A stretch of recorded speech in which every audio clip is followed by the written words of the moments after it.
Your Highness, dignitaries, guests, welcome to the Water and Glacier Day celebration at the University of Saskatchewan.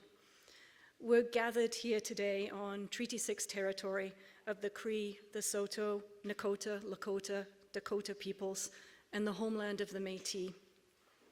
The lands and waters are inseparable and have been stewarded by First Peoples for generations.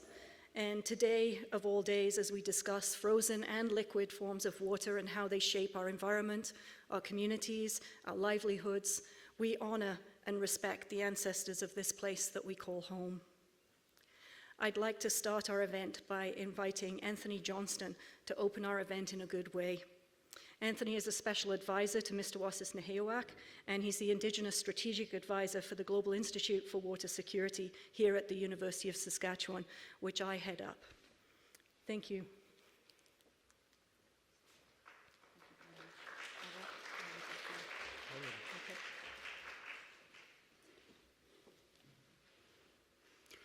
I'm happy to be with you this afternoon. Welcome to the right bank of the South Saskatchewan River, a place where my ancestors used to camp, and my ancestors and my relatives used to join us to share stories, share food, share dance and song, and make plans for a shared good future.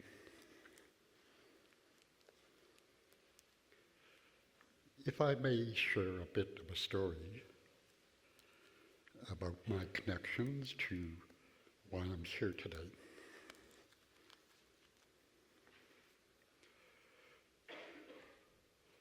Back in the winter and the spring of 1955, 1956 spring, there was record snowfall. And so that resulted in record runoff and flooding throughout the prairies. In the spring of '56, my father was taking my mother either to a doctor or to a hospital. He got stuck in mud. Just south of Mr. Wasis Nehiyawak, which is where I'm from.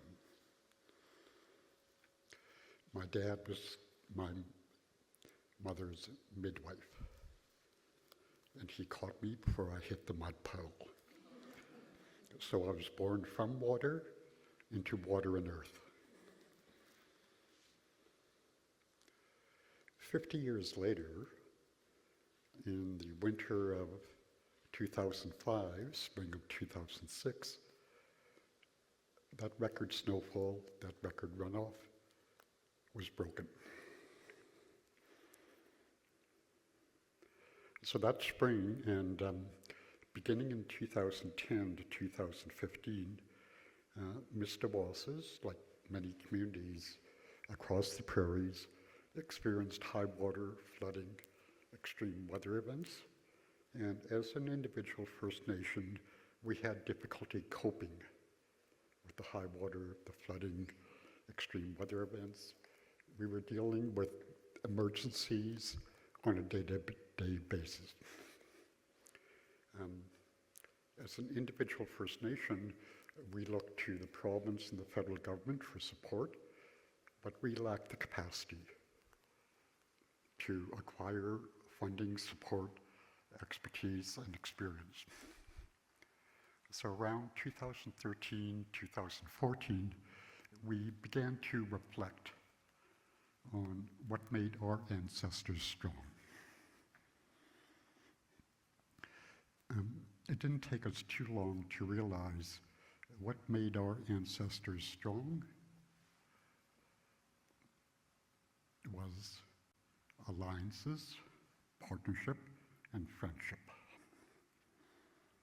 So in 2014, we called upon our Indigenous, non-Indigenous neighbors various institutions like Saskatchewan Research Council, the University of Saskatchewan, different federal, provincial agencies, and non-government organizations that operated on our traditional territory.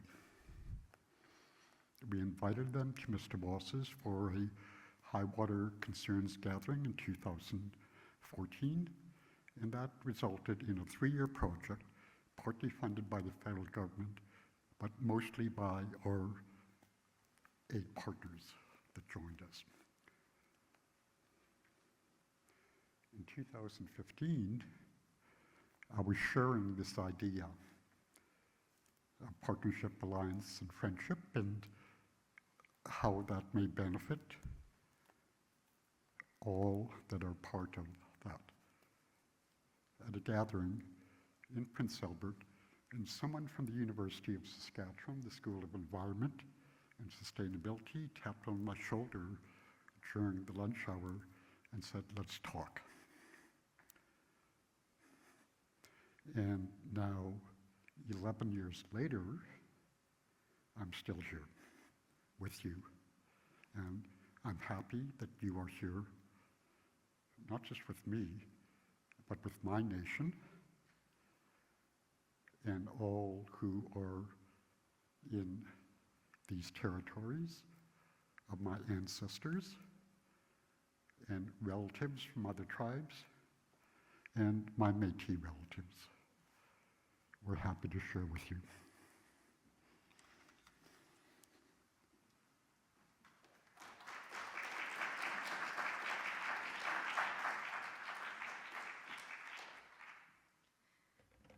Thank you, Anthony, for those important reflections as we open this event. Importance of community, sharing, connections among people, but also between people and the environment, and specifically water. I really appreciate the contributions. I know you appreciate the contributions of the university to your community and beyond, but we really appreciate the contributions that you personally and Mr. Wasis Nahiwak have made to the university as well. So thank you very much. It's now my pleasure to invite Dr. Vince Bruno Bossio, President and Vice Chancellor of the University of Saskatchewan, to share a few words of welcome. Thank you very much.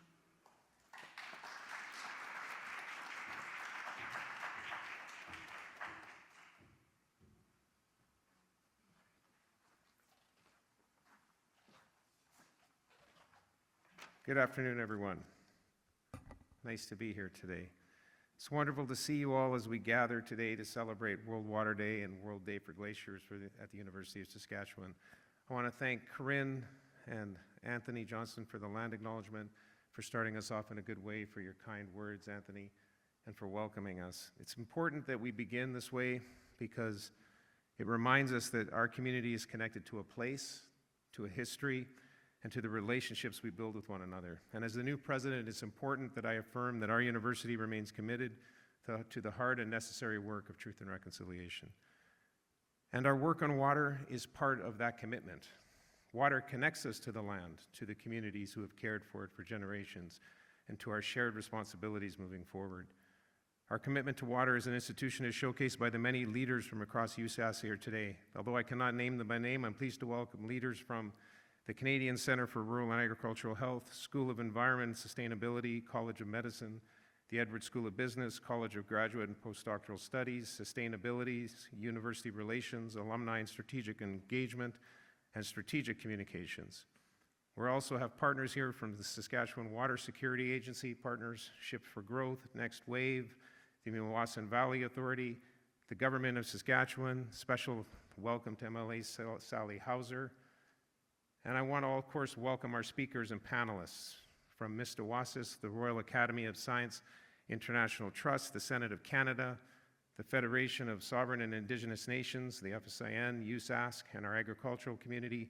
Thank you for coming. Your expertise will enrich today's program and discussions, and special thanks to our dignitaries, Senator Rosa Galvez, Senator Tracy Mugley, and Princess Dr. Nazreen El Hashmit. I hope I have your name right. Apologize if I pronounced it incorrectly. I wish to sincerely thank the Global Institute for Water Security for hosting this event. Very special thanks to Corinne for your leadership. We're very lucky to have you in this role, doing a wonderful job. Thank you to the Planning Committee, which included Corinne, Brooke Clausen, Stacy Dumansky, Michelle Martel-Andre, and Jesse Wito. Thank you for ensuring our programming today will be meaningful, relevant, and grounded in the values that we share as a university. So today is a celebration for World Day for Glaciers and World Water Day, which reflects the United Nations call for society to safeguard freshwater supplies. To do so, we must recognize the interconnectedness of water systems and how this interconnectedness impacts on the environment and our lives. After all, water is ultimately a human issue, and I think we'd all agree on that. It shapes our health, our food systems, our economies, and our future. And as glaciers retreat and climate pressures intensify, the urgency of sustainability and equitable water management becomes more clear. But urgency alone is not enough. Tackling the complex challenge of safeguarding fresh water will require collaboration, curiosity, and a willingness to learn from each other, which is what today's event is all about. This gathering brings together global leaders, national voices, and local experts whose work is grounded in community, in science, and in lived experience. It brings together those who are committed to creating change and to doing so and making things better. Today's gathering reflects the ideas that solutions grow when people come together, when knowledge is shared, challenged, and strengthened. And from USAS's perspective, we're ready and willing to do our part. Our commitment to USAS to water as an institution is showcased by the fact that water is one of our signature areas of research. Our commitment as an institution is also showcased by the fact that the Global Institute for Water Security continues to be a driving force for advancing water research, collaboration, and community engagement across our campus and the world. Currently, it is ranked first in Canada and among the top 40 water research institutions in the world. Now, this extraordinary achievement speaks to the depth of our expertise, but it speaks to something deeper, which is the relationships that make this work possible and the high-level collaboration that has to occur and exists at USAS. For example, USAS water community brings together scientists, engineers, social scientists, indigenous knowledge keepers, policymakers, and partners from around the world. It's a community that understands that water challenges are complex and that meaningful solutions require many voices at the table. This spirit of collaboration is something that defines who we are at the university and as a community, and it's this spirit of collaboration that gives me hope that we're going to find solutions for safeguarding water together. So today is an opportunity for us to talk, to listen, to learn from one another. This afternoon, we will hear from leaders whose work spans policy, science, community, and lived experience. Their insights will help us think more deeply about what sustainable and equitable water management looks like here in Saskatchewan, across Canada, and across the world. I want to highlight the posters we will see from students, postdoctoral fellows, and early career researchers. Their work represents the future of water science and the future of USASC. Their brilliance, curiosity, and commitment gives me confidence in the path ahead, and it represents that spirit of collaboration that I keep talking about. In closing, I want to say that the World Water and Glacier Day invites us to celebrate, to learn, and reflect. But I think everybody would agree here, it requires us to think about more than that. It requires us to act, to carry these conversations beyond today and into the decisions we make as researchers, as leaders, and community members. So with that, I want to thank Corinne and the entire GIWS team for organizing today's celebration. Thank you to our speakers, panelists, and presenters. Thank you to everyone here in person and online. And thank you especially for your collaboration. Your work strengthens our university and contributes to a more sustainable and just future for all, and I'm personally grateful. Thank you.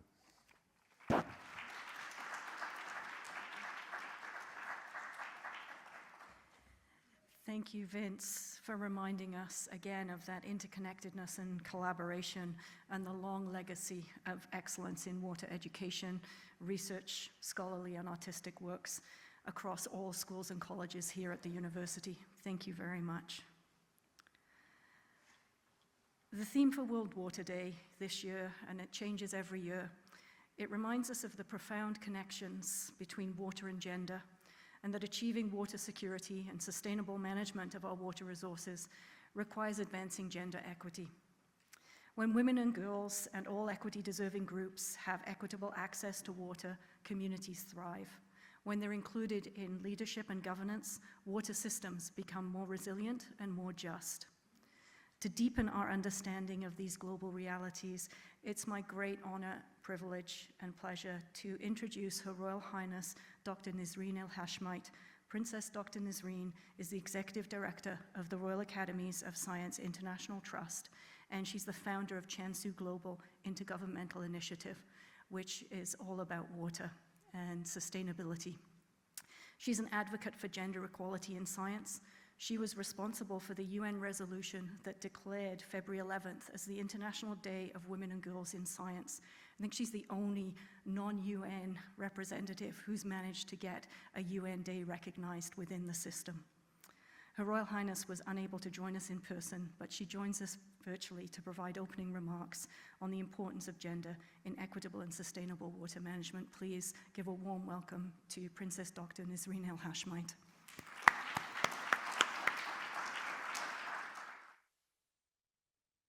Thank you very much indeed, Corin. Really appreciate the introduction. بسم الله الرحمن الرحيم وجعلنا من الماء كل شيء حي. And we made from water every living thing. Distinguished guests, esteemed scientists and colleagues, Assalamu alaikum. Peace be upon you all. It is my pleasure to be with you today to celebrate World Water Day and World Glacier Day 2026. And to honor the contributions of our many allies and partners across the world to achieve water security as the foundation and the glue of sustainable and equitable development. Distinguished guests, esteemed scientists and colleagues, today is a meaningful day. We, as Muslims, we mark the celebration of Eid al-Fitr, and the Nowruz Day as well. Tomorrow is the first day of spring, which across Arab countries is Mother's Day. These occasions remind us that renewal, hope, and gratitude often begin with the simplest source of life, water.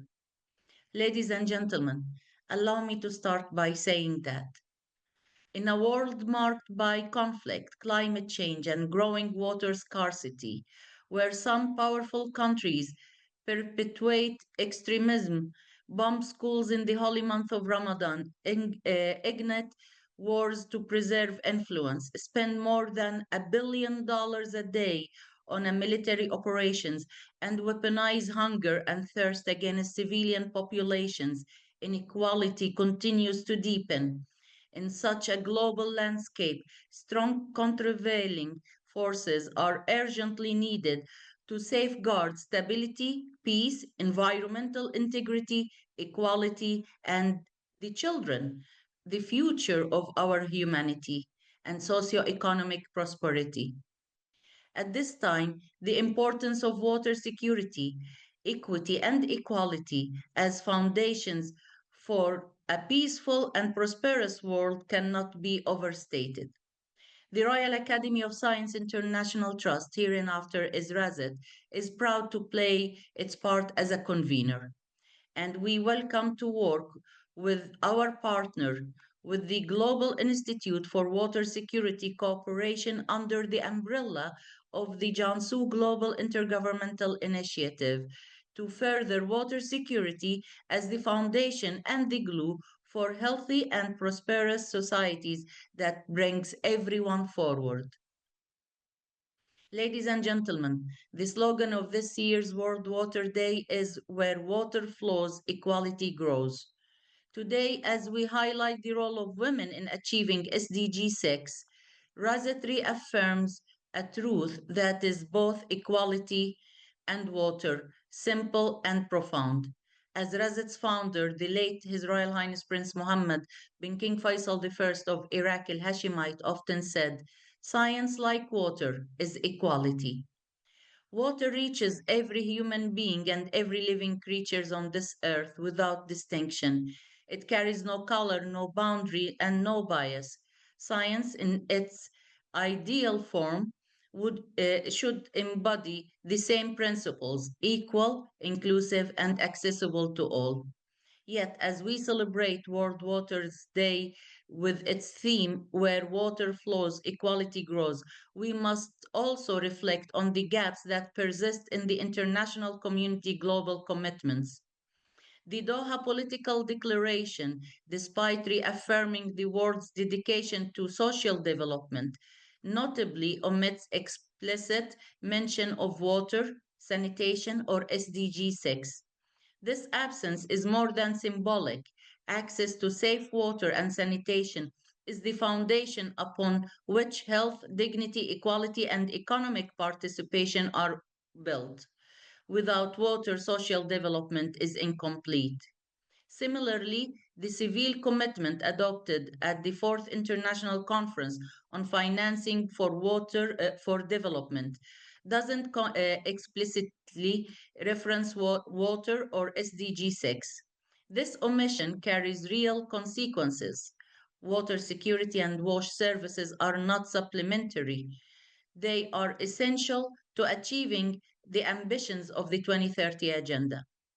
After decades of persistent and collective action, there now is, amongst others, International Agreement on the Human Right to Water since 2010, a Gender Equality Goals SDG 5 and Water Goal SDG 6 prominently included in the Global Agenda for Sustainable Development that was adopted by all UN member states in 2015.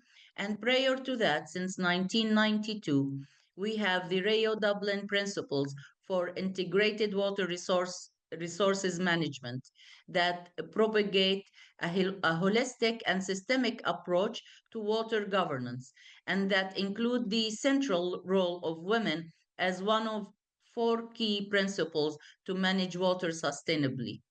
At the same time, we have to recognize that there is still a huge gap between those internationally agreed principles and the reality that people face on the ground. As UN Women reported in 2025, progress on gender mainstreaming in water resources management, while considered essential to advance water security for all, remains both uneven and slow. This is confirmed by the World Water Development Report 2026, Water for All People, Equal Rights and Opportunities, that was launched yesterday during the closing day of the Commission on the Status of Women, emphasizing the interlinkages between water and gender. Women and girls continue to be disproportionately affected by water scarcity and climate change, and they still are notoriously absent when water management decisions are taken. 34 years after the international community agreed on the Rio Dublin Principles for integrated water resources management, so many countries still lack institutional mechanism for women's participation in water management called for in Rio Dublin Principle 3. As a woman and a scientist, allow me, ladies and gentlemen, to raise a question. Are we seeking women's participation in water management or women's leadership? It makes a lot of difference. Ladies and gentlemen, since 2021, the UN reports warn that billions of people will lack safely managed water and sanitation services by 2030 unless progress increased fourfold. Well, wars, pollution from bombs, chemicals, climate change, mismanagement, and rising demand further threaten our already stressed water resources. These challenges urgently require a new sustainable, holistic approach grounded in science and aligned with long term water strategies. Across the world, internationally, nationally, and locally, investment in science based solutions remain insufficient. Economic and business communities still fail to recognize water scarcity as a direct threat to their operations and to global stability. There is no business without water. Hospitals, industries, pharmaceuticals, universities, and even the technology sector, including artificial intelligence, cannot function without fresh water. Water is not a sectoral issue, it is a prerequisite for all human development and economic progress. Ladies and gentlemen, let me briefly reflect on that as it very much speaks to the vision of Razet and the mission of Jansu Global, the intergovernmental initiative that Razet founded, that Razet founded to strengthen the science base for water security through the lens of social aspects and cultural dimensions.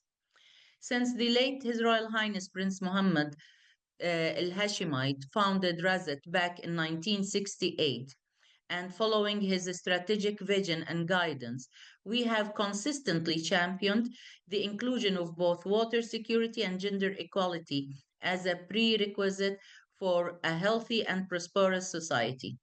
In 1984, Razet's founder, Prince Mohammed bin King Faisal I of Iraq, established the Water Consortium, inspired by his seminal study titled The Future of Sustainable Water is the Future of Sustainable Development. The initiative mobilized multidisciplinary experts to support countries in integrated water management, pollution prevention, and sustainable solutions. As His Royal Highness Prince Mohammed wisely said in 1986, to find sustainable solutions for water problems worldwide, we must understand the cultural dimensions and social aspects of water and recognize its fundamental role in prosperity and development. This philosophy guided our work, integrating cultural knowledge and social sciences into water strategies, strengthening cooperation between local knowledge holders and scientists, promoting cultural dialogue in education and capacity building, advancing solution oriented water governance that respects social and cultural diversity. I'm proud to say that our proactive engagement with the UN, including through February 11, the International Day of Women and Girls in Science, and our many other activities, have been instrumental in creating the mindset change that we witness today in the international and regional communities. For almost 6 decades, Razet has been working on bringing women experts and professionals forward as leaders and agents of change simply because this is their rights.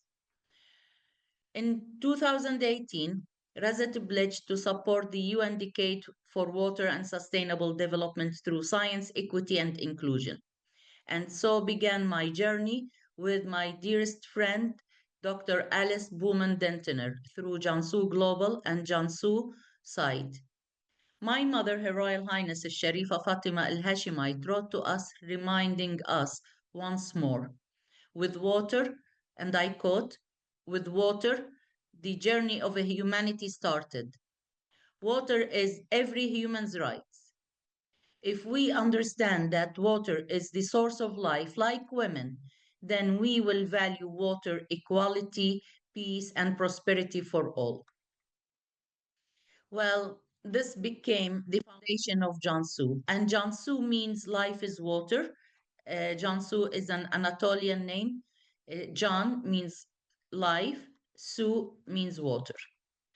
In 2022, Razet chose Equity, Diversity and Inclusion, Water Unites Us as the theme for the 7th International Day of Women and Girls in Science Assembly. This assembly brought together the global experts, policymakers, and private sector leaders to discuss the water nexus, which underpinned the 3 pillars of sustainable development: economic prosperity, social justice, and environmental integrity. Razet's commitment to support women in science for water has culminated in the Jansu Global Intergovernmental Initiative that was endorsed by 53 UN member states, the African Union, and the European Union in 2022. Through Jansu Global, we explore peace building through science based water diplomacy and examined water rules in inclusive green growth and innovation-driven economies. We also are advancing the role of women in science to drive innovation and to address the urgent challenges and solutions of the SDGs, beginning with water, the source of life. Today, through Jansu Global and its science, innovation, transformation, and education site platform, we unite scientists of diverse backgrounds to apply their expertise in ways that bring equitable, sustainable impact to communities. We are bridging voices into action for people and for the planet. We are redefining science and business, science that serves society and business that invest in long-term science-based solutions, placing people at the center. We are also connecting STEM, humanities and social sciences to deepen our appreciation of nature and of water.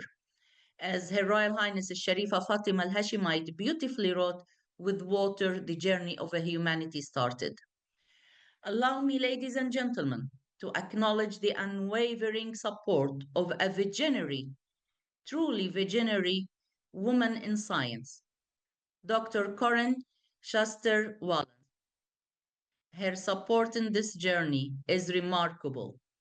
On behalf of Dr. Alice Bowman Dintiner and myself, the co-founders of Jansu Global, I would like to say thank you very much indeed, Corinne. The best is yet to come.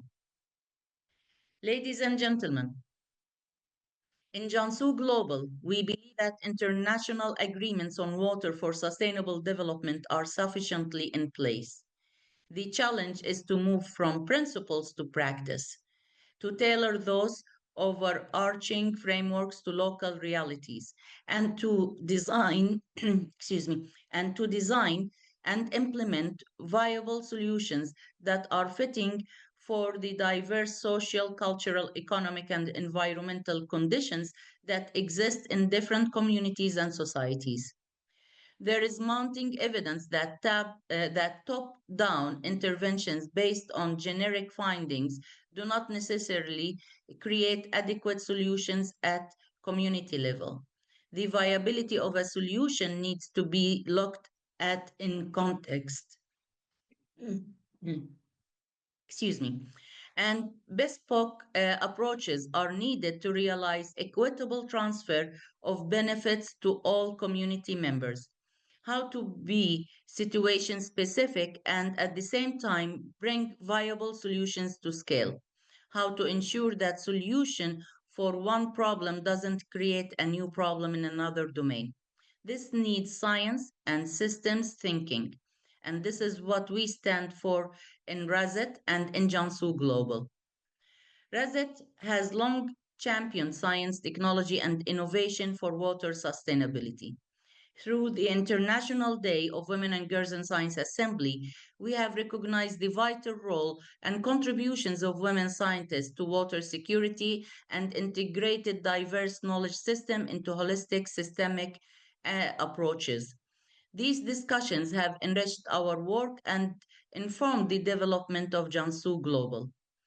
We believe that prosperous and resilient communities require right conditions for success, water security and equality among them. This is why we systematically integrate the SDGs 5 and 6 interface into all our interventions, working directly with women's group to co-design solutions grounded in local realities in line with the Rio Dublin principles. At the same time, we recognize the local action becomes transformative only with national support. Through Razet's convening power, Jansu Global Solutions conferences, think tank gatherings, and focused dialogues, we bring stakeholders together to advance collective solutions informed by science, traditional knowledge, and lived experiences. Distinguished guests, ladies and gentlemen, each one of us has a story with water. In 2000, 2022, the theme of the 7th International Day of Women and Girls in Science, Water Unites Us, is more relevant than ever. Well, I got this inspired by Dr. Alice Bowman Dintener's stories, and with the gracious help of my friends from various airlines crews, I collected water from 101 countries, rivers, lakes, taps, ground wells, rain, and some from even snow. Each bottle of water that I received carried through its elements, stories from the people. Some were full of joy and happiness, others were full of tears, waves of anger and wonders. I mixed all these different emotions and stories from the old places to symbolize that, like water, basic human sentiments remains the same. We all yearn for hope, peace, and prosperity. Water unites us. Indeed, it does unite us. Ladies and gentlemen, water and peace, every human's right, are the biggest challenge facing humanity. With water, the journey of humanity started. Science, like water, is equality, and our joint water journey for human well-being, environmental integrity, and peace has been started in Razet more than 5 decades ago and shall continue with its Jansu Global Intergovernmental Initiative. I wish you all Eid Mubarak, and it is a great pleasure for me to celebrate my Eid with you. I also wish you Happy Nowruz, and to all mothers, Happy Mother's Day. Assalamu alaikum, and may peace flow wherever water flows. Thank you.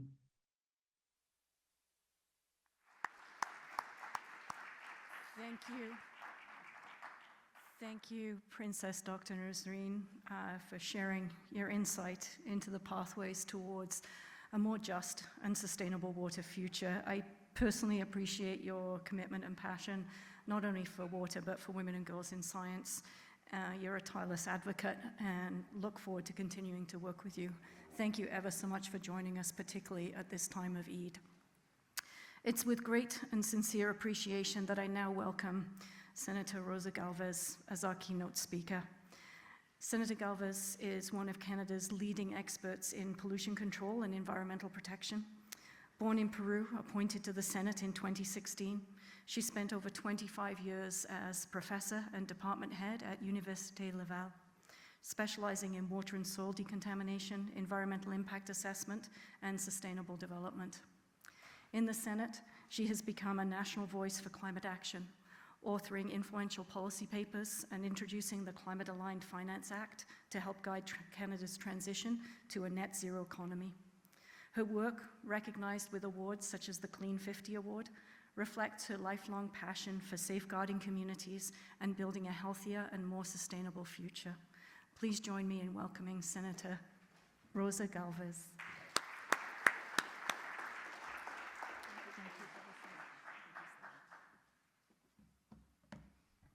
Do you see me? Yeah, this post is very high and I'm very short. Okay, so let's see if this, can you please put my presentation there? Okay, thank you. Let's just go if it works. Yes, thank you. Thank you. Okay, let's start.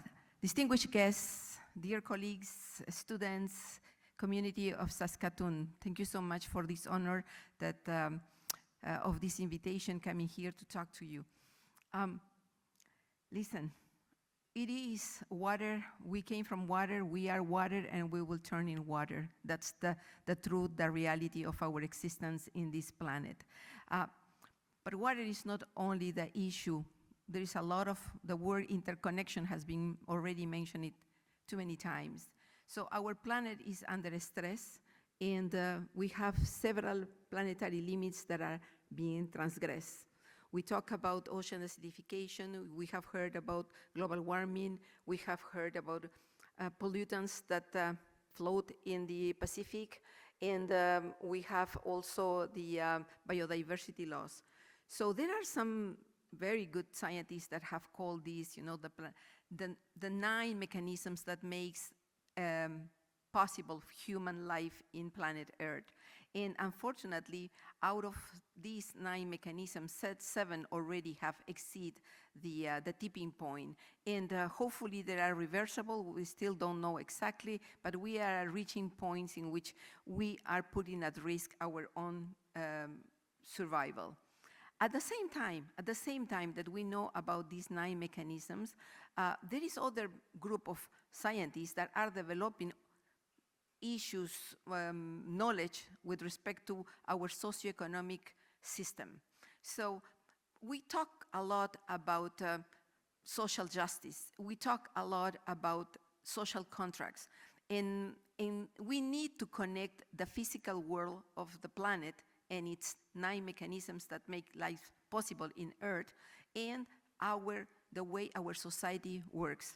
So I've been reading a lot on the floor that we all want.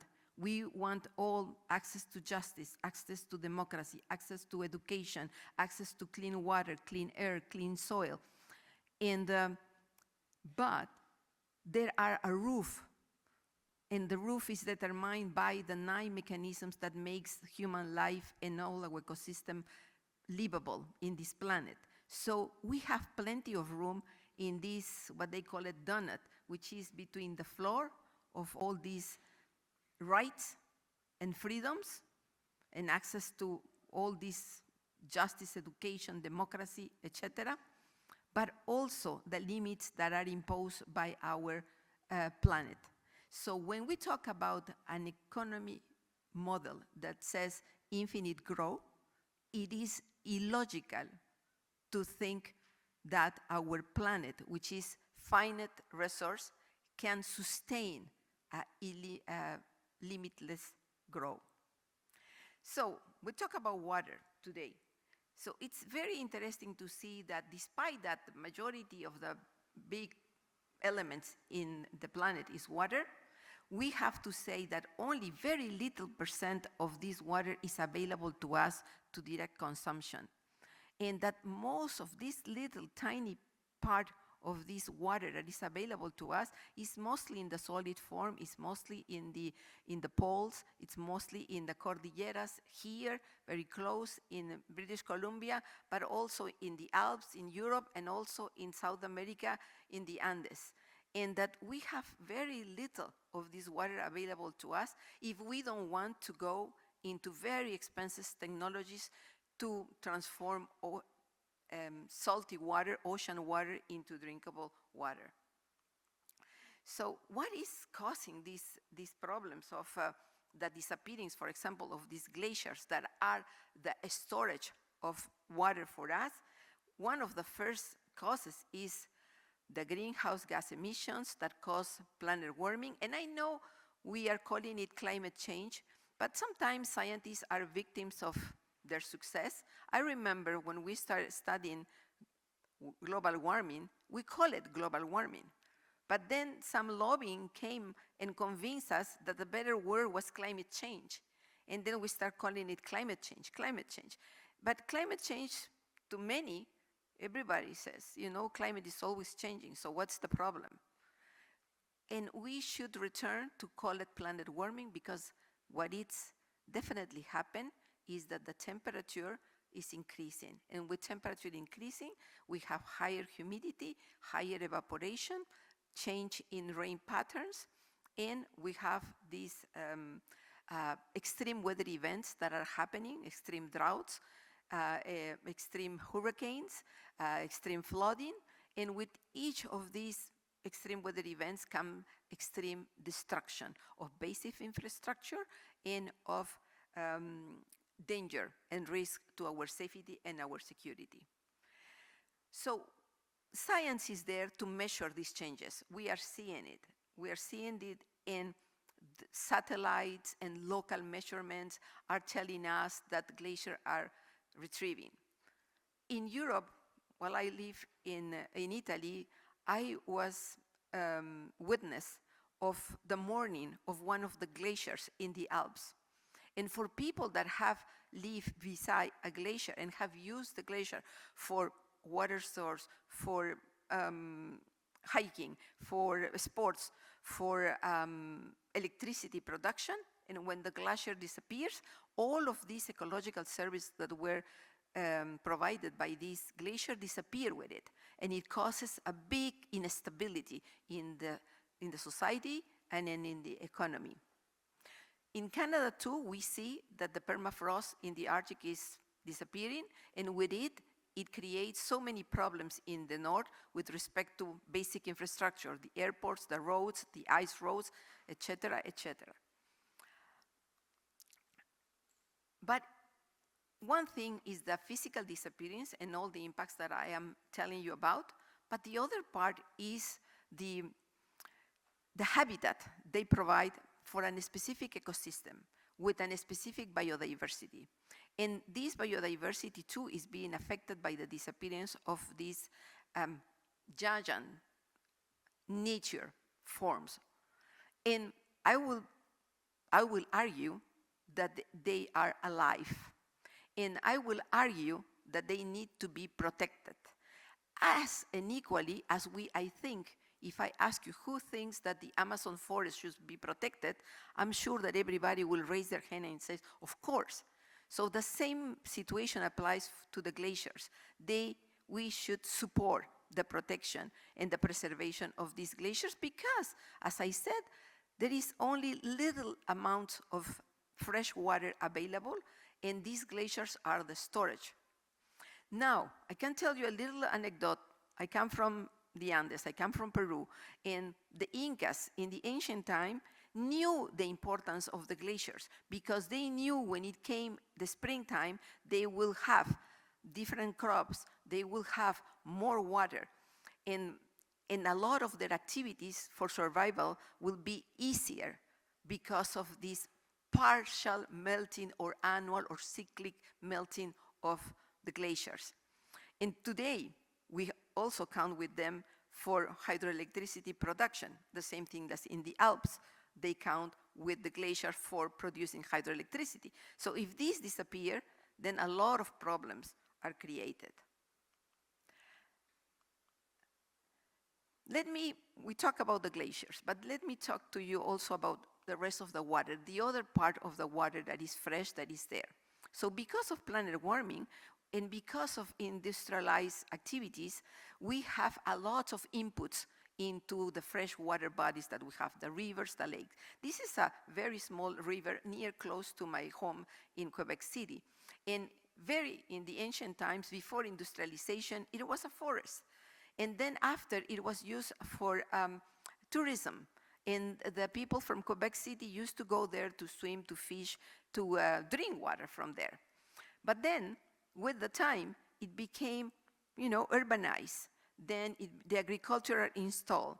And this runoff start all going into this small lake, which had a purification capacity, a natural purification capacity. But because we increase the load of contaminants, in this case fertilizer, in this case salts from the highway runoff, we start putting a lot of pressure on this small little lake. And can you imagine that this lake, which is of fresh water because it's nourished by groundwater and the precipitation, it was fresh water, with the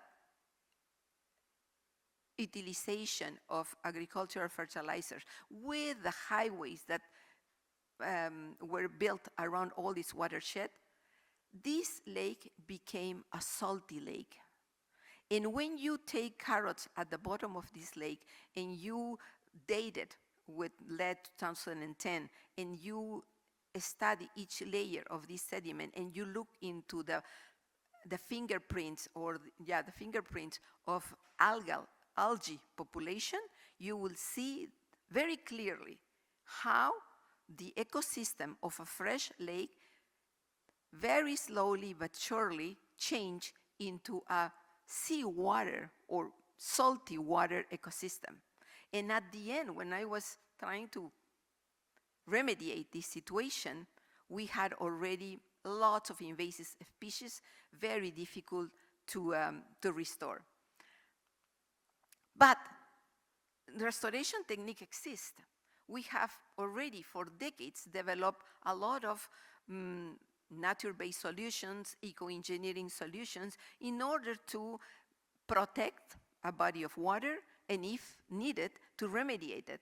So for example, in this case, we developed an adapted wetland in order to treat the water of the lake, but also treat the runoff from the highway, which was very heavy on the icing road salts, in order to treat it before it went into the lake. So for over 4 years, we constructed these adapted wetlands, and today it is working.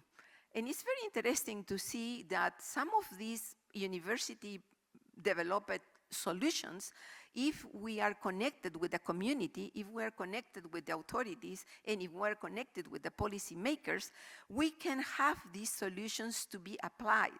So if you go to Quebec City, for example, and if you go to the intersection of a very, very dense highway, you will see these trefoils.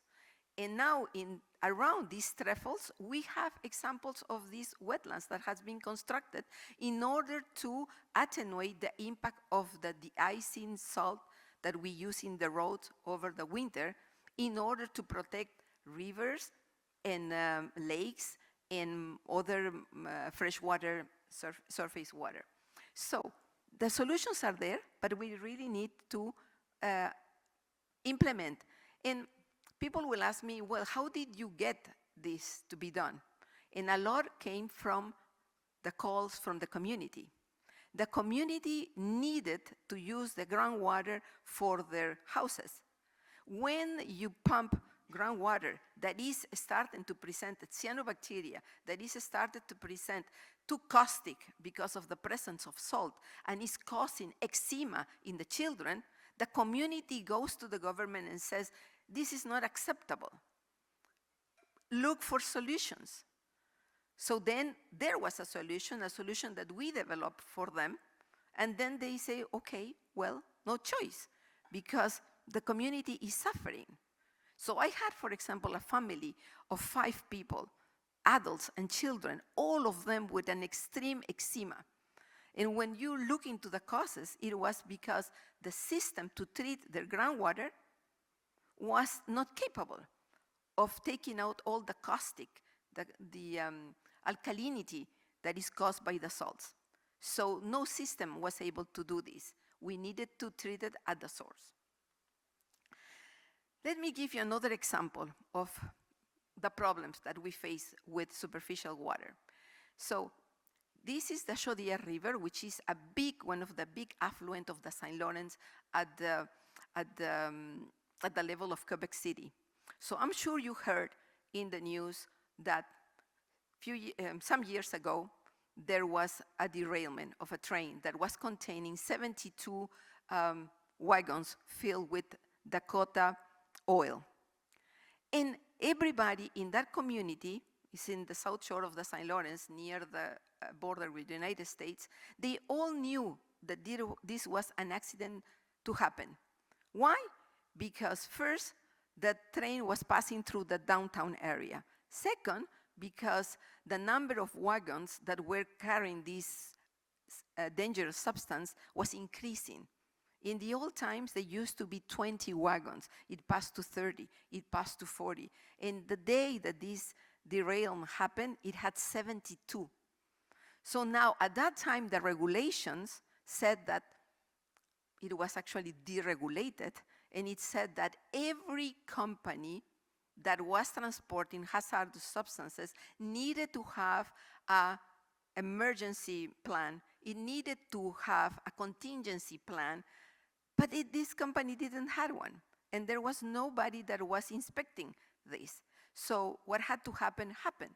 And actually, being this oil so flammable, the NASA told us that the explosion was the equivalent of 1/16 of a nuclear explosion that was visible from the satellites. 47 people died that day, more than carbonized. It was so high, 3,000 degrees centigrade, that everybody just disappeared. Now, the oil, where it went? It went to the river, the Chaudière River, and which is 200 kilometers from the Saint Laurent.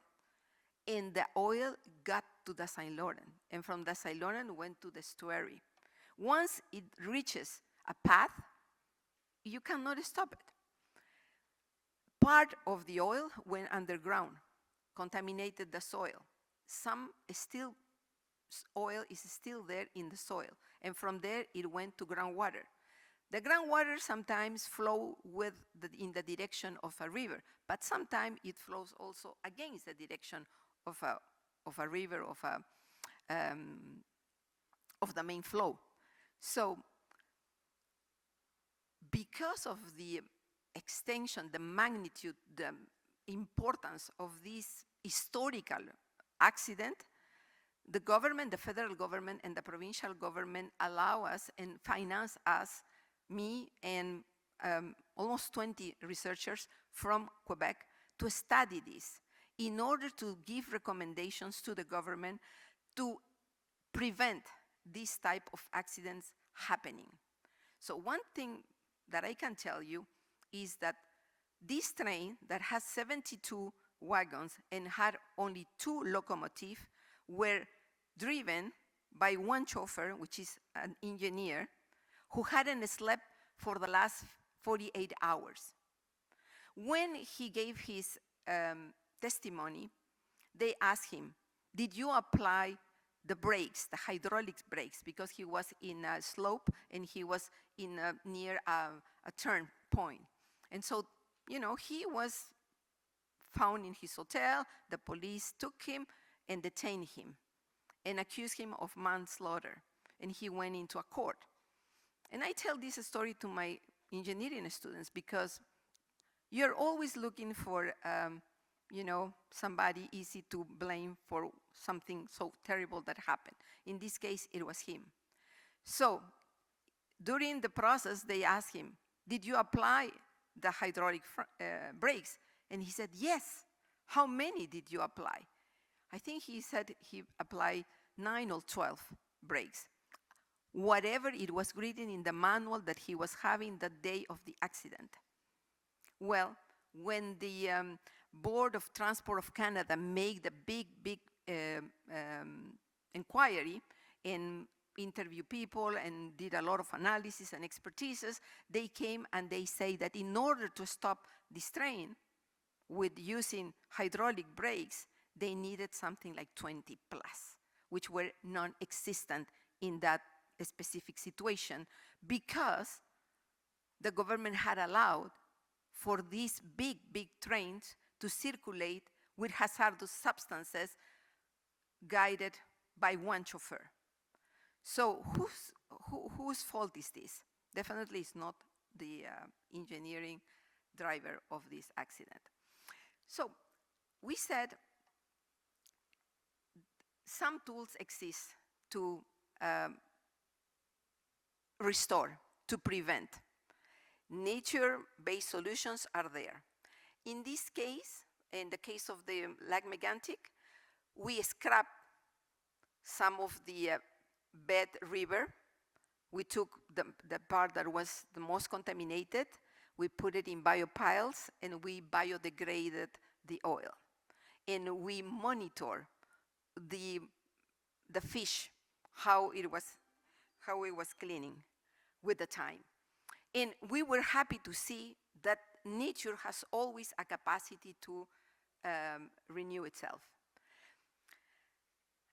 We talk a lot about indigenous participation, indigenous knowledge. And I think that I am well placed, coming from Peru, coming from indigenous people background in Peru, to know that indigenous knowledge is very important for many things, because they have been there in these ecosystems for hundreds of years, and they are used and they know and they have records of some very important issues: precipitation, snow formation, permafrost, number of individuals of a species. And I'm thinking right now, for example, in Quebec, how do we use them to study the caribou populations? So we need a space for their input. People ask me, how do I bring my knowledge from these years, 40 years of expertise in environmental engineering and in all these cases? I just show you 2 cases, but the number of cases is in the 100. So I can tell you that at the end of my research life, there were so many things to talk about. Not only the technical aspects, but also the economical aspects, the social aspects, the economical aspects. And when people ask me, how did legislation influence your profession? I will answer very deeply, especially in the environmental field. Because, you know, the economic sector and the technical sector will always care a lot of building something very, not cheap, but the lowest price possible, the lowest cost, and will, if nobody's there to ask for restoration, attenuation, or reduction of impacts, then they don't need to do that. So I realized that in my career, at the beginning, I was very proud of the environmental regulation of my province and of the federal level. And I was really going to conference and saying how beautiful was the environmental regulation in Canada and how strong and strict was the environmental regulation in Quebec. But I realized with the time that the economy, it's always having a lot of weight. And the lobbying of high corporations, big corporations, is very heavy in the politics. And I realized at the point that in my classes, instead of saying, you should work with the legislation is there and is very good at the federal level and at the provincial level, I realized at the point I was telling my engineering students, for which my course was mandatory, that the best thing to protect themselves was to respect their oath as engineers. Because when you graduate in Canada as an engineer, you make an oath. And that oath says that your main responsibility is to protect the public safety and the public security. So if you are driven by that responsibility, then we are safe.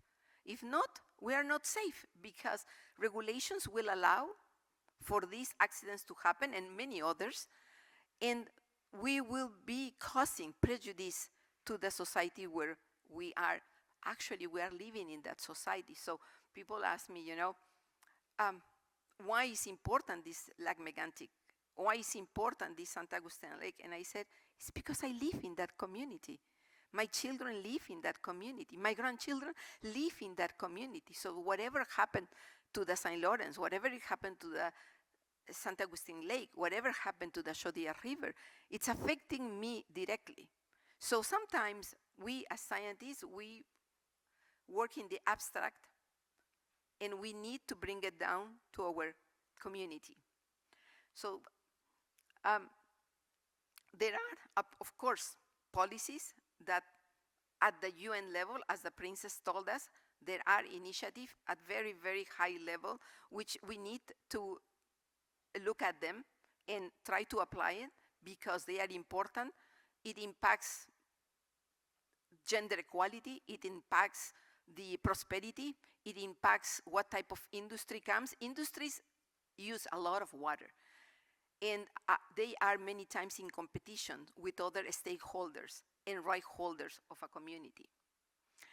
So if I want you to remember something, is this call for action and from awareness to transformation. And we need to rapid decarbonize. We need to study, integrate, see the bodies as integrated watersheds management and governance. And there is nature-based solution, nature-based infrastructure that we can use. And so these are some of the messages that I would like to give to you. It's difficult to cover so many things in 20 minutes. So if you are interested in some of these issues, I go into a lot of details in some white papers that my office and I have been written, and a lot of op-eds that I write on these issues. So I invite you to consult my my webpage. Thank you so much. Looking forward for the discussion.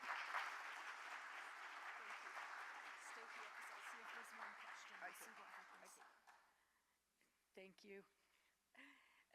Your message is an important call to action, but it also, and the fact that we don't have time to not act, but also that a lot of the solutions exist. And so it's the software, as I call it. It's those policies, those regulations, it's the resources, and it's ensuring it's the appropriate solution. Right time, right place, and to make sure that it's sustainable and equitable. So thank you very much for your message, really appreciate it. As always, we're eroding time rapidly, but these are such great conversations.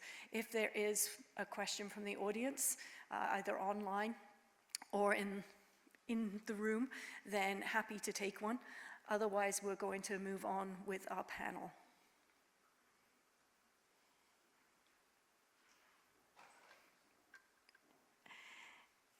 Thank you for getting us back on track.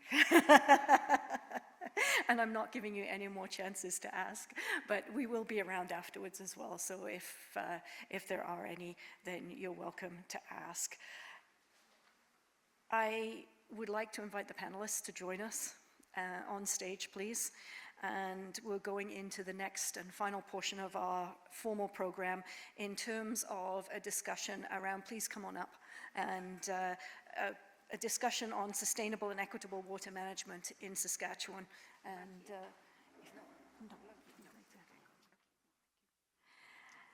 And really, as we've heard, water moves across landscapes and not jurisdictions. So what happens here is deeply connected to those broader regional and global systems. And so I'm privileged to invite Senator Mugley. We'll make you a doctor someday. Sure. And Senator Mugley is a registered social worker, senior executive. She has over 35 years of leadership in health and social services, longtime community advocate, serving on numerous boards and earning honors such as the Queen Elizabeth II Platinum Jubilee Medal and the YWCA Women of Distinction Award.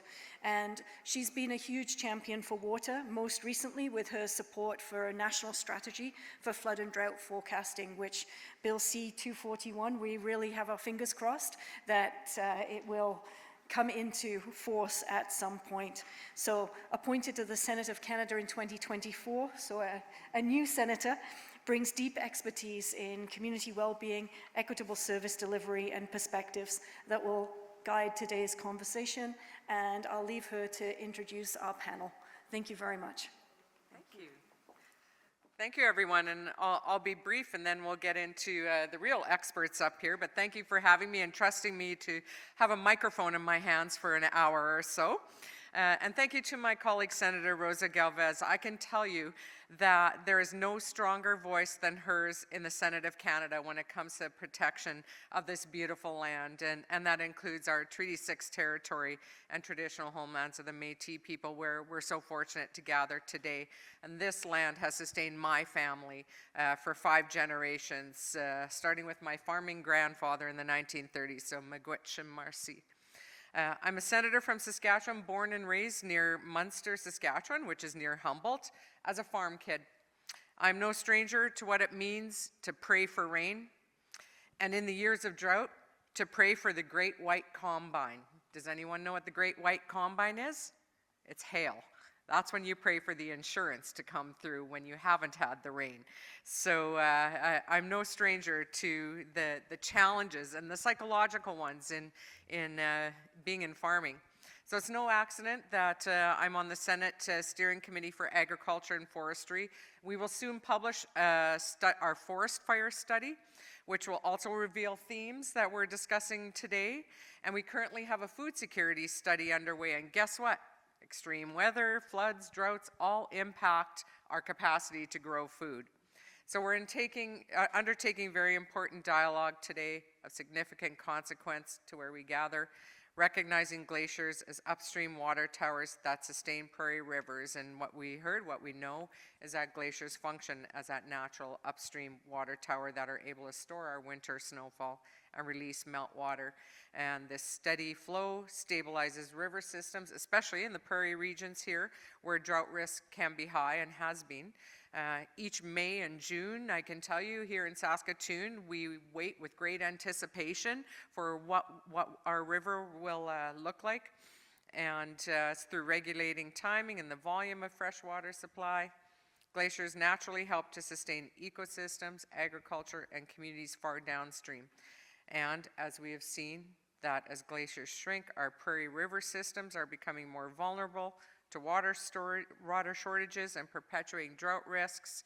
We require new solutions, and we've heard some today. So with this focus on water and gender, we're also reminded that water governance is never neutral. And I'm not going to get into that because I know our panelists can share with us today. So this is just so important at this juncture in our history, because whose voices are included, whose knowledge is valued, and who makes decisions matters for equitable water outcomes. So I will proceed with our panel so that we can learn from the experts with us today, and I'm going to join you over here.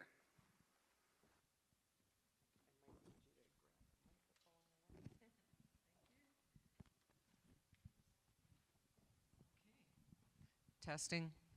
We're good? Okay, excellent. Thank you, panelists, for joining. And I'm going to start by having each of you introduce yourselves and what is your connection here today to water. And thank you for the opening remarks. I'm going to start with you. No, we start. You want to start there? Clockwise. Okay, I was kind of going clockwise. All right, let's start at the end here. Go ahead. Okay, excellent. Good afternoon, everyone. My name is Morgan Cote. I'm really excited to be here today. I'm currently in my second year of my Master's of Water Security through the SENS School of Environmental Sciences. And I really have a great opportunity because not only am I here as a graduate student, but my mother's also on the panel, so I'm a part of Black Fox, and that is just a different diversity in how business works into it.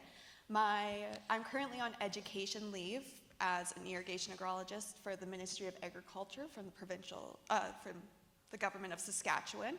And my bachelor's of horticulture really led me into my passion of food security, and that really not only was I allowed to help on the farm, but I was also in the agricultural industry, and that led me to my passion in water. So we cannot get food security until we get water security, so that is why I'm here. That's why I'm pursuing my Master's of Water Security, and I'm excited to talk today.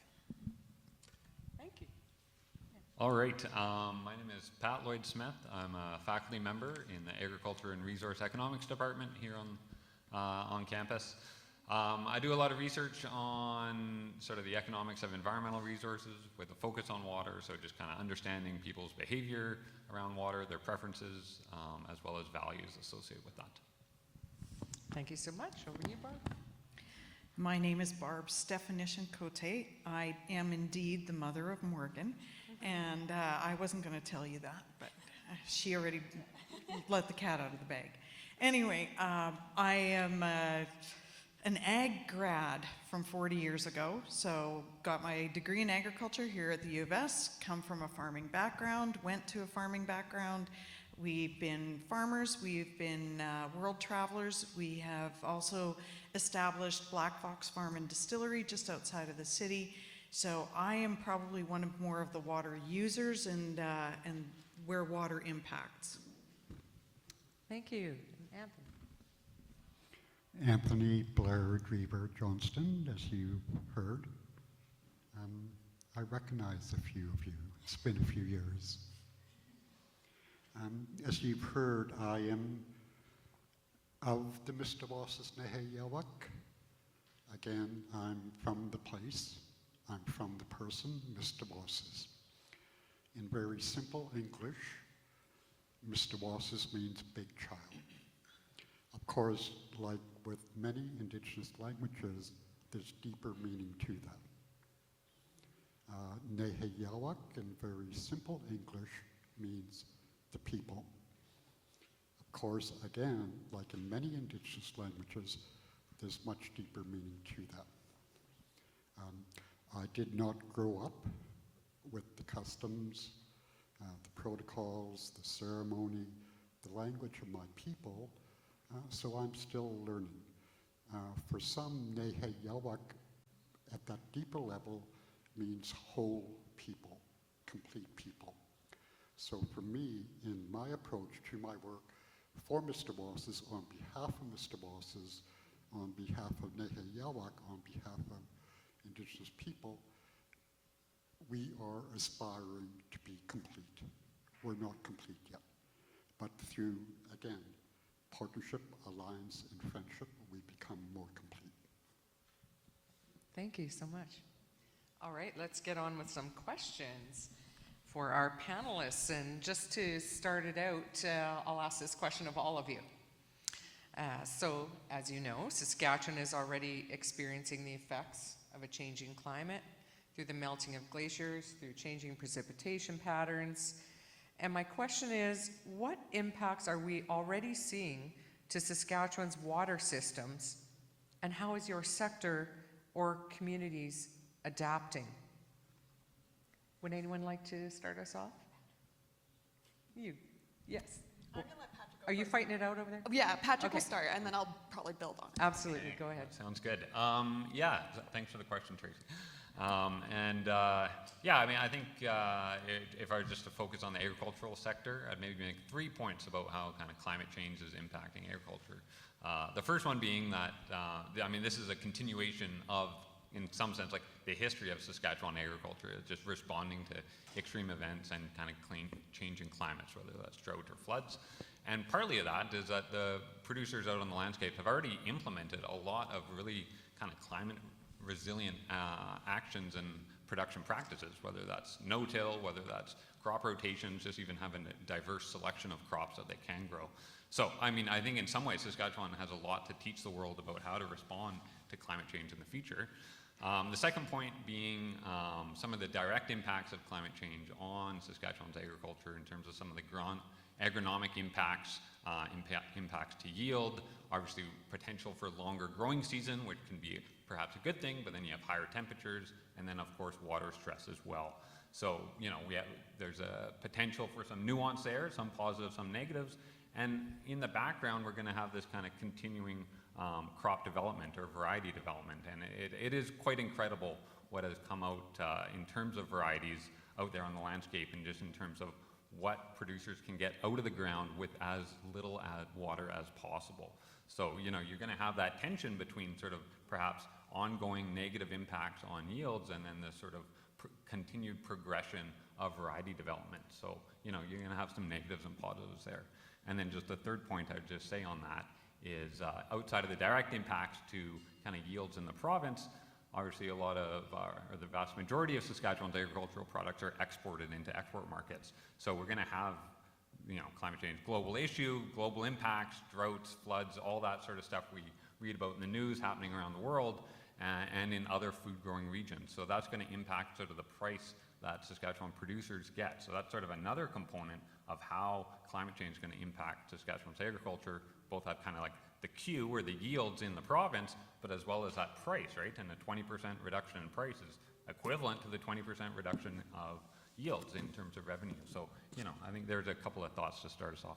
Yeah, no, that's really important. And as the pressure to increase yields persists and the pressure of higher input costs, there's a lot of tensions there. And I've heard that from discussions with farmers through our agriculture committees. So a lot of tensions exist. And I'm actually going to go to Barb next to get your thoughts on this, because I want to add something on for Morgan and Anthony. So it's an interesting scenario that as a farmer, we have dealt with water variability is just something we deal with. It is not something that we can control. We produce 46.5 million acres of our province is cultivated, and only 500,000 acres of that is irrigated. And irrigated water is something that you can control. All the rest of it we cannot. So it is something that we have always dealt with. But to give you some idea of what decisions it impacts whether, if you have a wet spring, can you get out on the land? Can you get there in time to put in that crop before it actually comes to harvest time when we're going to be affected by frost? Typically in Saskatchewan, we have 100 frost-free days. So we have to decide what we're planting and what's coming off in that time period. We have to decide, is there enough moisture there that we can have that crop germinate? Will it germinate a canola seed, or do I have to plant a wheat seed that's a little bit bigger and can stay in the soil a little bit longer before it germinates, and then that spreads out my workload? These are all the things that we've always dealt with, and now there's a little more uncertainty, there's a little more variability that's out there, and so it makes it really just another stress on the farmers that they have to deal with. Thank you for saying that, and it's not news to us that mental health in agriculture is a serious issue, and the stress that farmers experience with this waiting game that has been just amplified by the changing environments. Appreciate that.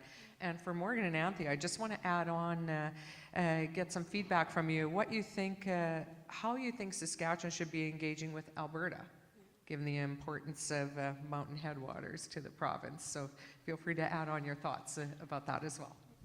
Excellent. So that was actually going to be the point I added on, was that there is this concern that our irrigation is river-led. So where is this water going to be coming from? When are we going to be getting the water? Even at Black Fox, we're looking at it as, can we get irrigation? We have been prevented from irrigating early on in the season, so we don't get that germination.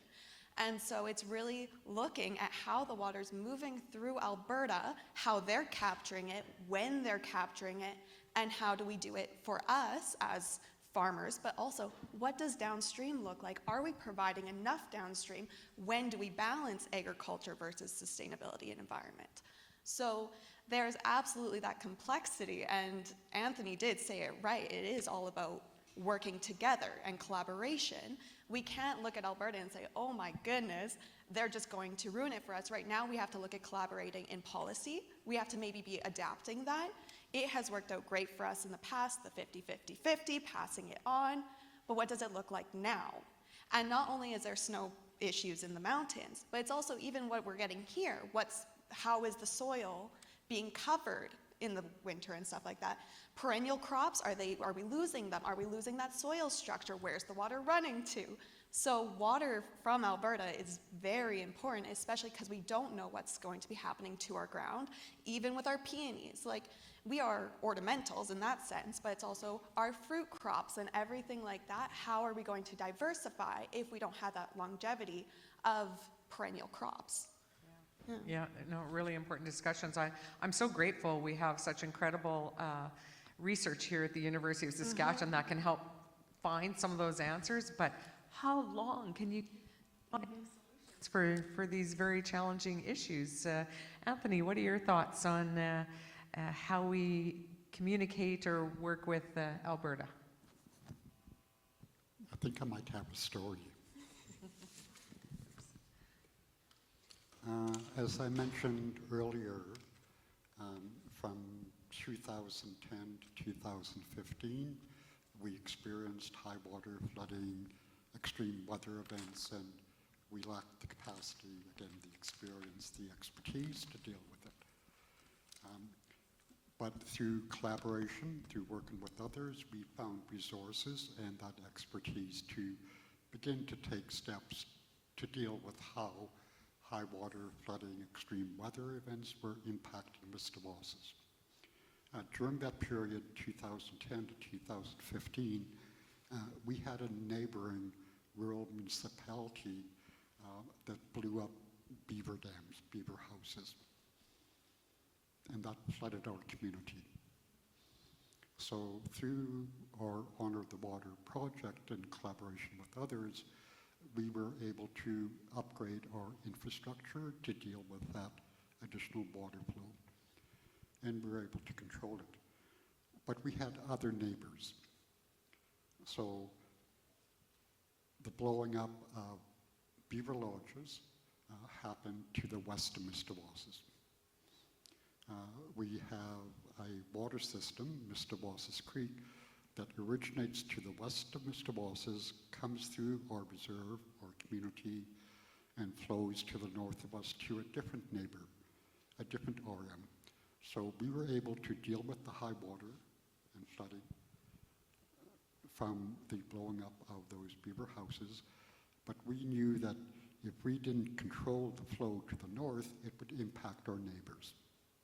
So we worked with both neighbors for a number of years and came to these understandings that our neighbor to the west would control the flow of water so that it doesn't impact Mr. Wass's such that we couldn't control the flow of water to the north to a different neighbor. So in this case, I think for Alberta, we have neighbors to the east of us. The water doesn't stop in Saskatchewan. It flows elsewhere. And for Mr. Wass's, again, after partnering and working with the University of Saskatchewan, we connected with other groups, other organizations, and through our Honor the Water project, connected with the Saskatchewan Association of Watersheds.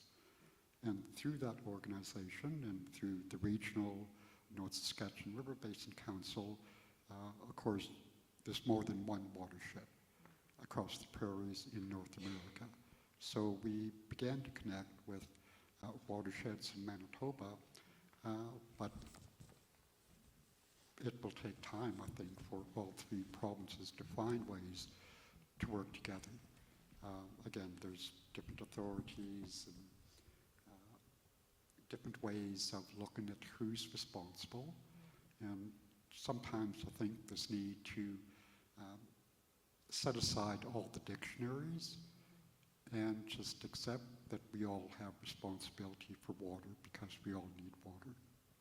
Do you feel, Anthony, like we have a pathway to true co-governance within Indigenous communities? Do you feel like we're starting a pathway, or what needs to happen to clear that pathway? That could be a whole other panel. It's taken us a while to get to where we are.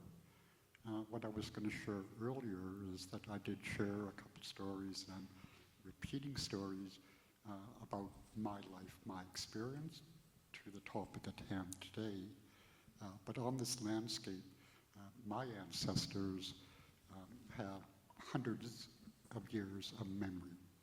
Before my ancestors, there were other Indigenous people that have thousands of years of adapting to a changing environment. For me,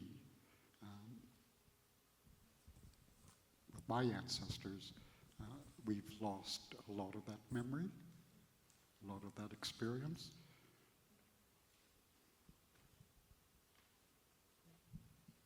So we have a lot of work to do on trying to provide the space for Indigenous communities to reclaim that knowledge and history and bring it forward. Yeah. As I mentioned earlier, we're looking at ways to revive our language, revive that oral history. And today, Mr. Wass's is putting together lost pieces of our oral history by working with other First Nations and talking to neighbors about their experience in our traditional territory. And it's by being together and working together that we'll find some connection. And of course, that's at the local level. There's the regional, provincial, national, international level. Yep, absolutely. Thank you.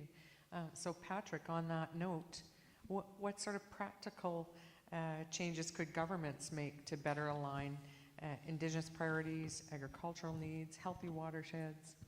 Yeah, you know, a lot to unpack there. I mean, I think, and I kind of hate myself for saying this, but you know, just getting more data and monitoring out there on water use is such a great baseline, and I hate myself because as an academic it's so classic. But for two main reasons. I mean, one is I think there really is a dearth of information about just how water is being used in our province, in our country, even in our community. And I think that makes it just really challenging for people to make informed water choices or choices that have impacts on water. So I think just having that more information and monitoring on water use in particular can really kind of just help people make better water choices. I think the second component is it also just opens up a whole spectrum of possibilities when it comes to policies around just kind of more sustainable and equitable water use. So with the lack of information on just, you know, how much irrigation water is being used in the province, you know, because it doesn't get reported and monitored as closely, that makes it really tough to implement policies that would sort of help on that demand side management of water use in the irrigation sector. So I think, you know, as there's maybe more interest in more flexible water allocation and different sort of policies that have been implemented around the world to help achieve sustainable, equitable water management. It's just really tough to implement them in a place like Saskatchewan when we don't have that kind of base water use information. So. And is one need less or greater than the other? Yeah, I really appreciate you talking about the data issue, because as a legislator, and Senator GIWS can probably relate, that it seems like we need to hear that a lot of times before it's implemented in a framework, or and we hear it over and over again that if we don't have, you know, sort of like national repositories for data, that we can't really solve some of these problems. You know, water doesn't have boundaries, right? So floods don't have boundaries. So we have to be able to gather that, and that's the whole point of the hopefully future legislation on drought and flood forecasting. You can't forecast something if you don't have a compilation of relevant data to help you do that. So I appreciate that comment, and it's drilled in here for sure. Barb, how are producers adapting their practices to ensure sustainable water use without compromising productivity? My agriculture right now is a lot different than my agriculture was 20 years ago. So my agriculture 20 years ago, we were broadacre farmers, meaning we had 5,000 acres. We're planting wheat and barley, peas, oats, canola, flax. So that's a fair list of crops, and we're doing the crop rotations, and we're building organic matter into the soil so that we do that. I have 80 acres now. I have half of it is into ornamentals, is a good word that Morgan used. There are flowers that we grow, and then there are also our orchards that we grow. And what we're doing is, you recognize the importance of water usage and recycling and everything else. And in specifically in Black Fox, like, we use drip irrigation, and we use plastic mulch, and we use, you know, we rotate the crops as we can on our limited ability, but those are some of the things that you implement because you realize how important water is as a resource. In the distillery, we made the decision, the very conscious decision, an expensive decision, that we were going to recycle 95% of the water that we used in our facility. And that has been to our advantage. It has been something that, again, we recognize how important this resource is. Are there solutions around, you know, the broader agricultural expertise in Saskatchewan? Morgan can probably answer that better than I can, but I do want to remind everybody that all of this, one of the biggest oversights when you're making these decisions is economic. You know, we all know how important crop rotation is, meaning that you use a pulse crop, you use a cereal, then you use an oilseed, and maybe it's a 4-year rotation or a 3-year rotation. But there's been times in the past where the rotation has been canola, snow, canola. That's not a good rotation, but why was it made? Because it made money. And if we cannot be economically viable, then there's, you know, it's really, really tough to be green and water secure when you're in the red. And so I think that the policies that we have in place and the direction that we go has to recognize that, and rather than penalize those that are doing it poorly, maybe it's an economic incentive for those that are doing it right. Thanks for that response, because what you just said is what I'm hearing from many witnesses in our food security study and in our soil bill, that it is hard to align with some of those crop rotation expectations. It's doubly hard to legislate that. That'd be very unpopular. But at the same time, this is the realities that we face. And so that's why I'm going to ask Morgan next to talk a little bit about, as a student, studying water security, working on the farm and the distillery, where do you see the tension between sustainability expectations and operational reality? Absolutely. So Solutions are great too. oh yeah, let me just solve everything. Let me just sit down here. Barb touched on a lot of my points. That's the great part of it, and I've also was raised by her, so very similar thought process. You can call her mom here if you want. Thank you. Usually I get looped into that, but I think a lot of it, what I saw when I was in the industry of irrigation, it was not how do we use less water, it's how do we ensure we're using enough for survival of the crop. So really, in the last 8 years that I've been really a part of the ag industry, I've been dealing with drought, whether that's in the actual area of our farm or if that is provincial, if that's south or like we have been dealing with extreme drought in a lot of this province. So like Mom said, it's that really how do we make sure that we are doing sustainable? It's really easy at Black Fox because we put it into our plan. That is our business plan, is to be sustainable. So how do we start implementing it on farm? It's the economic cost, right? Like, though we do want more data and though we do want better technology on farm just for water use, there's that cost. And there's also, what do we do after we implement it? Who's teaching? And so there's a lot of great programs in that, but it's hard because who's taking that front? Because there's always going to be a tension between agriculture and water. We need the water for the crops, but a lot of our cropping here in Saskatchewan is it is purely economic driven. We aren't really looking at food security. We export everything, but maybe it is looking at maybe changing crops, but that's implementing processing plants. That's even infrastructure like highways. Do we have roads that can support moving all this product? So if we want to release the tension and maybe look more at water sustainability, I think there's leaps and bounds, and like we have great research coming out, and either that's variety wise where we start growing crops in different areas, or we are able to grow lentils again in wetter areas because we're getting that research and disease. But how do we keep balancing this? It is just putting a forethought into sustainability and doing our best. We can't change the industry, but the great thing is when we do something great in agriculture, variety-wise, water use-wise, it influences. It's such a transdisciplinary approach that if we do something good in ag, it's going to affect the water. If we do something good socially, it will affect the water. So there's a lot of hope. There's a lot of tension. There will always be tension between between the two industries, but there's a lot of hope, which is exciting.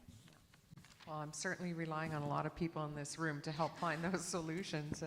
Anthony, can you talk a little bit about how First Nations communities practicing agriculture are dealing with some of these tensions, or maybe finding new ways to produce given the restrictions or the challenges with drought and water management? Morgan is one of the reasons why Mr. Walses works with the University of Saskatchewan.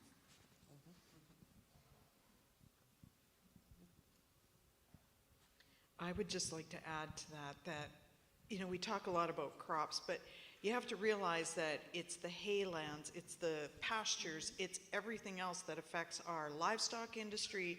It touches our tourism, it touches just absolutely everything that we do. And for me, one of the best things that we can do is become more efficient. And, you know, we don't have to wait for a great big solution to come along, but just to be very cognizant on a daily basis that what we're doing with our water use. And the interesting thing about water, everybody touches water. Absolutely everybody, every day. And there's opportunity for all of us to be part of this solution. Sometimes I think we should just all sit down, have a coffee, and acknowledge that we have a shared responsibility. I Very think simple, dialogue very means simple. lots, yes. And talking with people, a lot of problems are solved with communication. Communication and coffee. So I'm taking a shortcut to the answer. That's okay. I have my tricks. Patrick, let's talk costs. Who is currently bearing the cost of adapting to water uncertainty, and how is that distributed? Yeah, you know, I mean, I think we can probably all find examples in our own life of responding to water uncertainty and the costs that are associated with that. I think often, sometimes when we think of like water uncertainty or costs or flooding costs, we focus on those direct impacts of like, okay, this community got flooded, or this building, we lost these buildings, and what are the costs of repair, and you know, you get billions, millions, hundreds of millions, and there are those direct costs of these extreme weather events more broadly. I think there's also a lot of invisible costs that we don't often see, which is like when you have just even like drinking water outbreaks or boil water advisories, or in like North Battleford where they had that E. coli, you know, and once people lose trust in drinking water sources, they're going to pursue alternatives. So then we don't see necessarily, like in the case of Battleford, more E. coli outbreaks in that community, but that could be completely different in terms of how people are consuming water afterwards, right? And they might be incurring a cost for, you know, decades beyond that, right? Even though it's just one isolated event. So I think sometimes when we think about the costs of some of these water events, yes, there's some big price tags attached to like the immediate restoration or, you know, recovery costs, but I think there's also that kind of dynamic play where people's behavior can be fundamentally changed. And I think, as we've been talking about on the panel, water is such a personal issue, and people, you know, hold it with such values that, you know, once that trust is gone, it can be really tough to get back. So people can pay those costs for a long time. Yeah, and I'm just closely watching the situation in Cuba right now, and the relationship between, you know, power and water supply, and how a country can literally be held hostage and dehydrated, let's say. Yeah, it's quite concerning to watch that. Morgan, your generation is the next generation. What do you think we need to do to, like, is the current agriculture model sustainable? I do think it requires a deeper change, but I think we're starting to. So like, I think we're on the right track, and the seeds of change have already started, whether that is new technology coming out or ongoing research or producers actually implementing what's going on. It's just that we have to scale it and we have to support it. So there's so much great research happening at the U of S. There's great research happening everywhere. How do we start using it? And so that's why it's exciting, because we have it. How do we implement it? And that's the harder part. Without having everyone go through a crisis, how do we get people caring about water enough to start doing all this? And so it's an exciting time to be in it. It's a hard time because everyone keeps saying, oh, the clock's ticking. That's quite overwhelming for a whole generation to come out and start implementing things for us.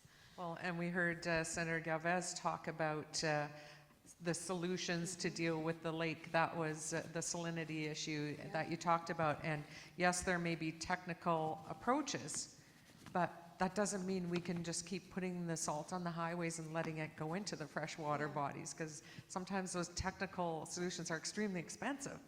And then we have another cost to people, you know, then what do we prioritize? And suddenly we have wait times in the emergency departments because we can't fund healthcare, right? Yeah, it's a vicious cycle.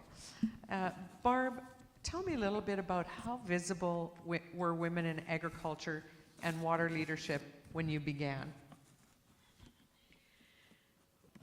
When I entered the College of Agriculture in 1983, there were, and I had 4 years to do my degree, the female to male ratio was almost 50-50.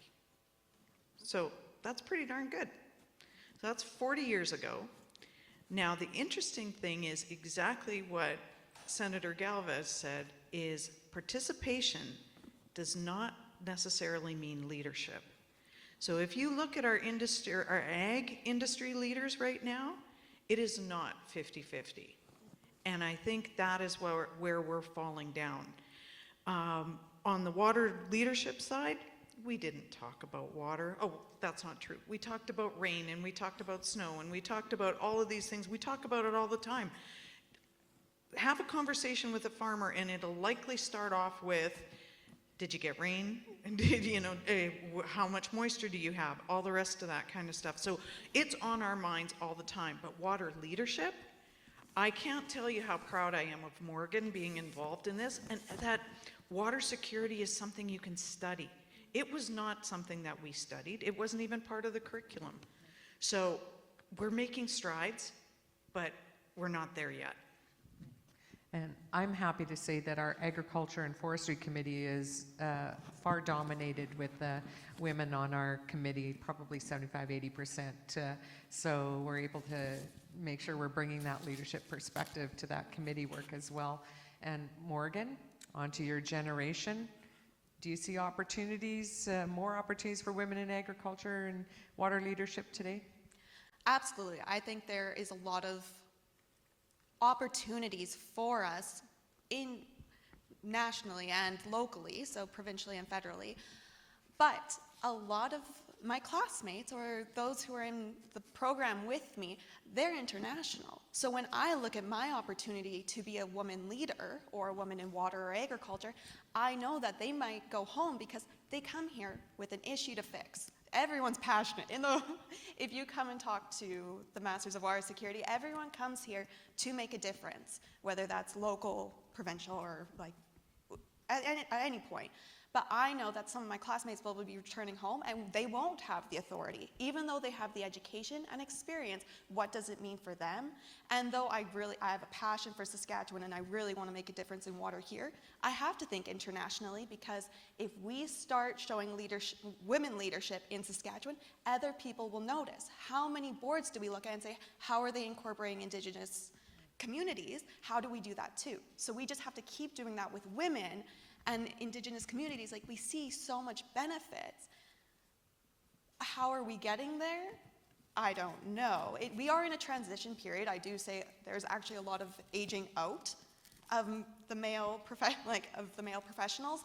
So lots of people do say, oh, you're joining at the right time. But locally, yes. Globally, no. Thank you. And Anthony, I'm interested to hear from you. In Indigenous communities, women, yes, are often recognized as water protectors. Are governance systems making space for that leadership? Unfortunately, I'm not the right person to speak to that. As I mentioned earlier, Nehiyawa can mean complete people. We are not complete yet. Our ways of being have been pushed aside. At one time, we had a matriarchal society that helped to select our leadership, but also male, female had different responsibilities, and we've been dislocated from, I guess, those connections. today, like many First Nations, as I mentioned earlier, we are reviving our ways of being. And part of that is that many of us have not grown up with our ancient ceremony, protocols, customs, practices, ways of being, and we're still reviving that. So we have people on Mr. Boss's that are learning from people from other nations, from other communities, from other tribes. So it's a work in progress. Yeah, and I think I have started to let others know that Mr. Wass's, again, like many nations, is looking to return to what made our ancestors strong and complete. We're not there yet. But through the help of others, not just university, NGO, government friends and partners, it's with other Indigenous people, other nations, other tribes. And that is something, I was going to say lost, but another tribe, another nation told Mr. Wass's a number of years ago, you say that you have lost ceremony, protocol, customs. You haven't lost anything. It's right behind you, waiting for you to start to remember. And so our past ways of being are just waiting for us. We're not ready yet, but we're getting ready. Thank you. Sorry, I'm just lost in so many thoughts that different others have mentioned. If I could say something about agriculture. Yep. Once upon a time, hundreds of years ago, thousands of years ago, the Great Plains of North America, as we know it today, was a very large garden, was a very large pasture that my ancestors, other tribes, other nations would harvest. Like ancient people all around the world, we had an ancient form of agriculture. And in the 1800s, as visitors came from other places, east, what's now Eastern Canada, the United States, from other continents were coming to our lands, were coming to the plains of what's now Canada and the Great Plains of North America. We knew that different forms of agriculture were coming. We didn't, of course, necessarily want that at the start, but as the buffalo, which sustained us for hundreds, thousands of years, came to the point of extinction, my ancestors and other nations and other tribes knew that a new form of agriculture was coming. So we entered into treaty with the Crown, and for me, the two main things we wanted was to learn about these new forms of agriculture, and we wanted education. Of course, things didn't work out as we hoped. In the late 1800s, early 1900s, in the place we now call Mr. Wass's, where we reside, in the time of my grandfathers, they were excellent farmers in the new form of agriculture because they had that intimate, respectful relationship with land, water, sky. So these new ideas, new plants, different kinds of animals, we knew how to adapt these new ways to our landscape. But I was about to say something else, but things happened that changed and removed us from the land. And we have certain initiatives today with a focus on agriculture, food sustainability. One is called Bridge to Land, Water, Sky. The idea or thought behind the bridge is, of course, bridge connects land, a bridge connects community, a bridge connects people, nations, a bridge can connect generations.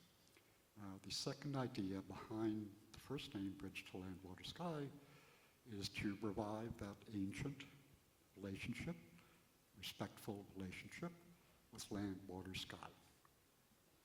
The second project is called Buffalo Trace to Land, Water, Sky, and Buffalo Trace has the same meaning as bridge. It connects people, and of course revives that connection to land, water, sky, and all that it provides for us, and what that can provide for us. Some of you may have heard about the idea of 7 generations. For some people, it means preparing and planning for 7 generations in the future.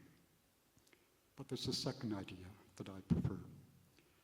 7 generations is to reflect on 3 generations in the past and take those lessons to apply it to today's generation in order to better prepare for 3 generations in the future. So that's part of the idea behind the Bridge to Land, Water, Sky and Buffalo Trace to Land, Water, Sky, is to take from our past and our present day experience to prepare for that shared good future. Thank you. I appreciate that teaching and knowledge and lesson for all of us to think about the future, but also learn from the past. Appreciate that. I'm going to close this out. One sentence from each of you on what's one shift that Saskatchewan must make to ensure water is both sustainable and equitable for the next generation, in one sentence. I will start with Morgan. Excellent. I'll take it easy. The only thing is that every single person in Saskatchewan has to start caring about water. So once we do that, we're fine. So just care. Yeah, just care. Once you start caring, it is that conversation, and it's such an easy way once you start just protecting the water by yourself. Certainly. Yeah. Patrick. Okay, I'll build off Morgan's. Maybe to give people the incentive to care about water. Yeah. Incentives. Okay. Barb. Carry on the conversation with everybody. That's what I would like to add. Awesome. And Anthony, you get the last word.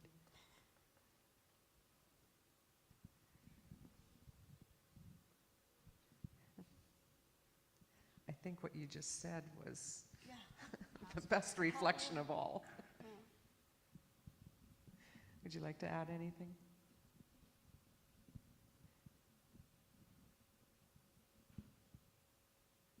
I can't do it in one sentence. Thank you for all of your contributions, greatly appreciated. You make my job as facilitator very easy. So, and thank you for giving us some hope for the future as well. And to all the folks here in the audience too, who I know are, we're preaching to the choir here. So thanks for all the work that everyone here is doing as well. And to the university for hosting this important session today. Thank you. Thank you. I'll just ask you to stay there just for a couple of minutes because I'm not going to take any time for reflections, and we have a networking event. We have some candies and some goodies, so please stay around, check out the posters, hang out, talk to the panelists. You've got 2 senators in person in the room. I don't know how often that happens except when you're in committee, but we'll take it. And so please stay around. And we also have a surprise feature because one of the graduate students from geography and planning is also a film producer. She studies snow hydrology, and she has produced a film that is She Who Measures the Earth. It's an 18-minute film, and so in about 20 minutes or so, we'll play it for people. It's a special preview. It hasn't been seen anywhere yet. It hasn't done any of the film festival rounds. So again, if you're able to stay around and mingle and ask questions of our panelists and other people, that would be great. I don't want to take time to wrap up. I think it's been fantastic conversations. What I do want to say is that it's fantastic that water's being recognized for its essentiality, but also the recognition of our changing waterscapes. And I do want to shout out the Canada launched its National Freshwater Science Agenda yesterday. And so for those of you who are interested and haven't seen, please check it out. It's a blueprint for what science is needed to generate data, information, and evidence for managing our water resources equitably and sustainably. So please check that out. You're almost done, but I do have to thank Barn Dog Productions for AV support. Thank you very much. Dave Stobbs, who is our photographer today. Thank you. Citizens Cafe and Bakery and Nesta's Bakery for supplying the delicious treats. I hope you noticed those water droplets. They didn't just appear. There was planning behind that. The GIWS students and young researchers for all the work that they did. They led and coordinated the poster events, and they also have a trivia night starting at 5 o'clock at Louis. So if you haven't had your water fill yet, feel free to go over and hang out with them. And they've got some pretty good prizes, I've been led to believe. Our government relations and impact and research profile and impact offices, and it's already been shouted out, but Stacy, Michelle, Jessie, Candice, and Viviana from GIWS, as well as Brooke Klassen and Jeff McDonald, my associate directors. So that's in addition to speakers and you yourselves as audience. So please, a last round of applause, and look forward to talking with you. Thank you.